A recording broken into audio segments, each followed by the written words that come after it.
Let me show you how you can add a link to a shape in Miro. So if you have a shape that you have in Miro and you want to add link, let me go ahead and just take this one for example. You select the shape and here you'll find the insert link option. Click on it and here you can insert. So let's say I'm going to call this one cloud.com. I'm going to go ahead and just type that in, click and apply. And so you can see that it adds the link there. That's how you can easily go ahead and insert a link to the cloud. And that's pretty much it. Very easy and very simple. In case you have the link just like this, as you can see, I type in cloud.com and it just adds the word in the cloud.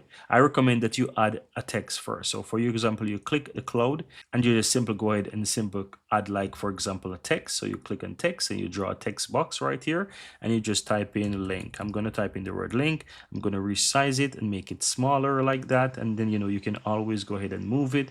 And so you can always go ahead and click on the text and now insert the link otherwise. I'm going to type in cloud.com again.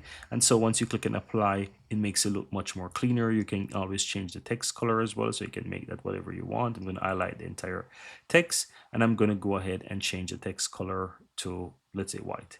And so that's it. So you can easily go ahead and make it look much better like that. But that's how you can easily add a link to your shapes in Miro.